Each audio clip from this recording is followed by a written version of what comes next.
আমাদের বক্তব্য আমরা শুরু থেকেই দিয়ে আসছি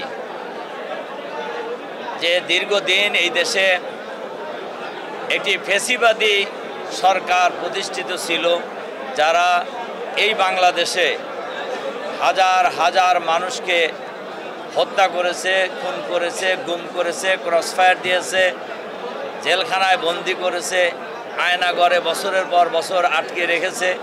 এই সরকারের বিরুদ্ধে বাংলাদেশের ছাত্র জনতা গণ আন্দোলনের মধ্য দিয়েই গত 5ই আগস্ট এই সরকারের পরিবর্তন হয়েছে।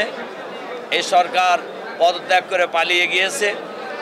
এখন অন্তর্বর্তীকালীন সরকার প্রতিষ্ঠিত হয়েছে। এই সরকারের কাছে আমরা আগেও বলেছি, এখনও আমাদের বক্তব্য খুবই পরিষ্কার যে এই অন্তর্বর্তীকালীন সরকারের প্রধান দায়িত্বই হলো একটি সুন্দর ভোটার তালিকা করে, প্রয়োজনীয় সংস্কার করে, একটি ফ্রি ফেয়ার গ্রহণযোগ্য ইলেকশন করে নির্বাচিত সরকারের হাতে ক্ষমতা হস্তান্তর করা।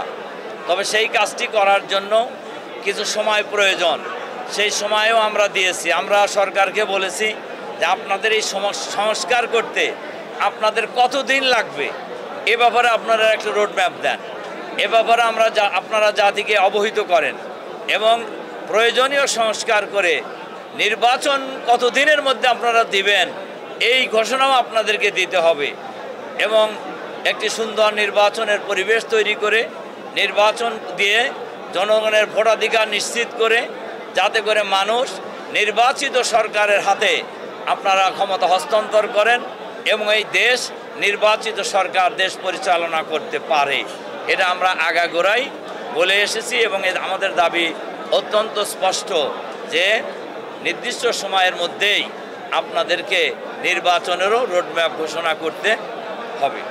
আমরা সরকারকে বলেছি দুইটা কথা আমরা বলেছি। একটা হলো যে আপনাদের সংস্কার করতে কতদিন লাগবে এটাও আপনারা ঘোষণা করেন, আর কত তারিখে আপনারা নির্বাচন দিবেন এটাও আপনাদেরকে ঘোষণা করতে হবে।